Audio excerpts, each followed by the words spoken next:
पाडा पोलीस स्टेशनच्या हद्दीमध्ये जे अंमली पदार्थविरोधी पथक जे आपल्या परिमंडळामध्ये काम करत आहे, सदर पथकाचे आपले जे अधिकारी आहेत API अनिल गायकवाड, ठोके जितेंद्र ठोके ग्रेड PS आणि सर्व टीमने सगळी कामगिरी केलेली आहे. आणि खडकपाडा वाडेकर परिसरामधून आपण 3 आरोपींना त्यामध्ये ताब्यात घेतलेला आहे. त्यांच्याकडून 107 किलो गांजा त्यांच्याकडून जप्त केलेला आहे. 3 जे आरोपी ताब्यात घेतलेले आहेत, या तिन्ही आरोपींचं यापूर्वीच NDPS गुन्ह्यासंदर्भातलं रेकॉर्ड आहे.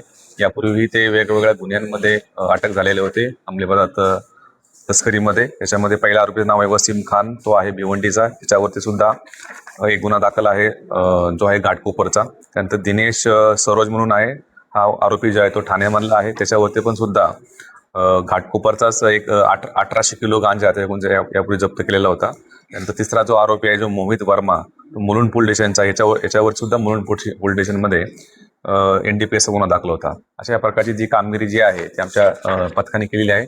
याच्यामध्ये अजूनही कोणते आरोपी आहेत ज्यांनी हा माल इथं सप्लाय केला होता आणि ह्या साखळीमध्ये इतरही काही आरोपी असू शकतात, त्या अनुषंगाने आमचा तपास सुरू आहे.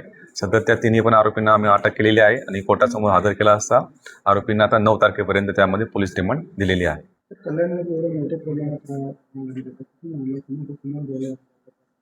हा जो तपास जो आहे सध्या मला कोणत्या ठिकाणी मला होता, यापूर्वी आपण पाहिलं असेल की आपण नागपूरमधून असेल आणि ओडिसामधून विशाखापट्टणम या ठिकाणी सुद्धा जाऊन आपण आरोपी अटक केलेले आहेत. आणि ही संपूर्ण साखळी जी आहे ती आपण ते ब्रेक करण्याचा निश्चितपणे प्रयत्न आहे. या प्रकरणामध्ये सुद्धा हा माल सध्याचा माल कुठून आला होता, कोणत्या ठिकाणी घेऊन जाणार होते आणि इतरही कोणकोणते याच्यामध्ये सहभागी आहेत हे पूर्णपणे आपण साखळी याच्याकडून तपास करून पूर्ण करणार आहोत, जेणेकरून हे पूर्ण रॅकेट जे आहे आपल्या त्या रॅकेटच्या मध्ये आपल्याला मुळापर्यंत जाता येईल.